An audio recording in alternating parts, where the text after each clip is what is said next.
Kochangare, hiri pa mu changare, kochangare, yamea pa mu changare, kochangare, kochangare, kochangare, kochangare, kochangare.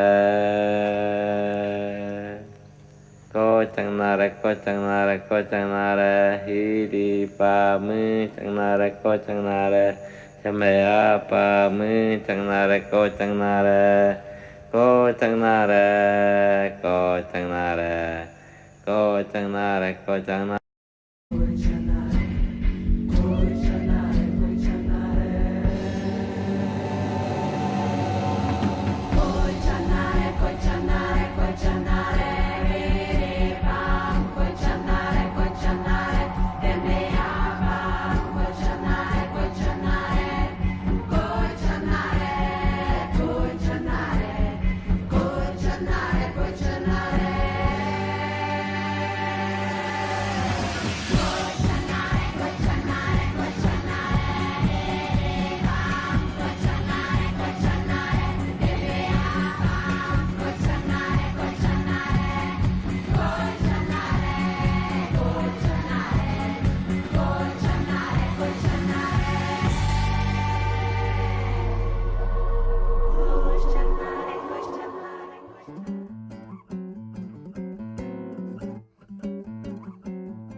Essa ideia da antropofagia, ela vai mudando, né? Conforme o olhar e a época, as coisas vão se transformando, né? Os significados e tal.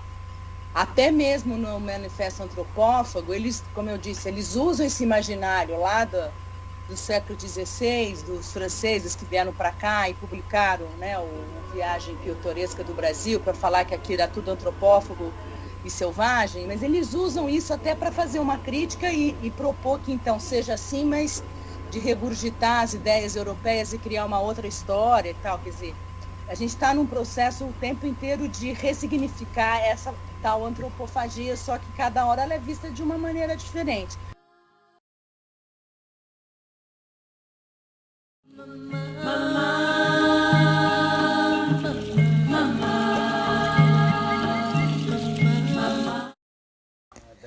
Embora seja quase inevitável que a gente olhe para esses tecidos denominados molas com o nosso olhar geométrico euclidiano escolar, vendo esses objetos, né, como objetos geométricos abstratos, na verdade, essas molas são objetos culturais que não poderiam ser significados dessa maneira. Elas são produzidas assim.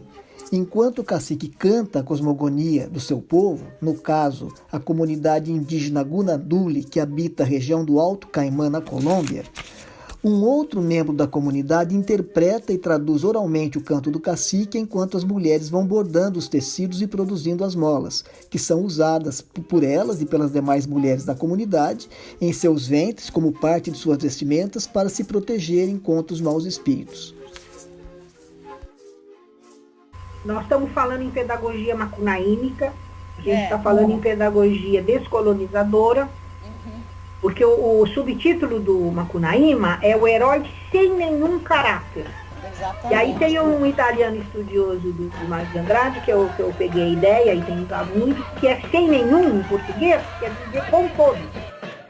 O negro é o branco e é o indígena. Então nós estamos falando dessa pedagogia da diferença.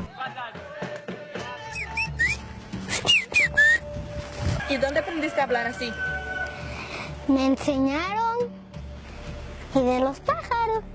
Representa para mí el entender la relación con la naturaleza, el entender la convivencia mutua entre nosotros, los principios. El sistema educativo nos mete en una dinámica de desplazar nuestra lengua, sobre todo en donde existen niños monolingües en mazateco, pues se da el proceso de castellanización. Mucha gente se veía discriminada porque também se les relacionava muito com o término índio. E assim é com o cálculo escrito e com qualquer outra coisa, com a costura, né, com uma prática de costura e assim por diante.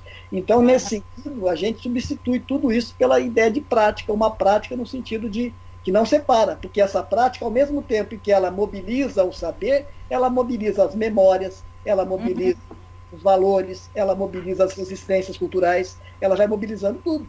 Então não há mais o valor separado do próprio modo de fazer. Eu acho que é interessante, porque incorpora tudo, não há mais uma separação entre, né, o saber e o saber fazer. Né? E que eu acho que isso é uma inspiração, vem um pouco dessa maneira, como o Oswald de Andrade, agora lendo o manifesto, ele rompe com essas dicotomias, porque eu acho que o manifesto vai exatamente nessa linha. Eu até leio isso daqui, porque eu acho que é interessante, só a antropofagia nos une.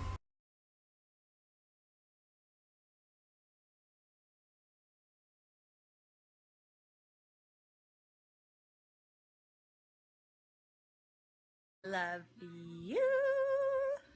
Yeah. I love you. Yeah.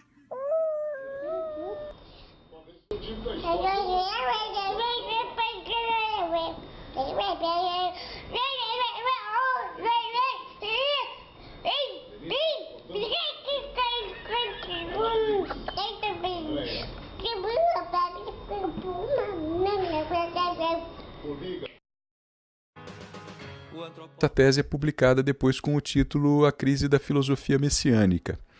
E é uma exploração muito interessante que faz o Oswald, muito original, porque ele basicamente faz uma releitura da filosofia ocidental, trabalhando com a hipótese de que o pensamento ocidental é aquilo que a gente poderia chamar de uma filosofia messiânica, na medida em que é uma filosofia escatológica que aponta para um fim da história, uma superação de determinadas circunstâncias. E o Oswald também se insere nessa linha para propor o que ele chama então de uma filosofia antropofágica na contramão dessa filosofia messiânica. E o que ele tenta argumentar é que essa filosofia messiânica estaria em crise, ela viria mostrando a sua debilidade desde o século XIX e começava a surgir, então, a partir do século XIX, algumas perspectivas que iriam na contramão dessa filosofia messiânica. Ele cita o Nietzsche, o Kierkegaard, e depois toda a tradição da filosofia existencialista no século XX, que se constrói a partir desses autores, né? Indo então numa direção distinta, diferente da filosofia messiânica, e ele propõe chamar essa filosofia de uma filosofia antropofágica, pensando a partir da realidade brasileira, a partir de toda aquela questão que ele já havia colocado no manifesto, e essa perspectiva então de você entrar em contato com outra cultura.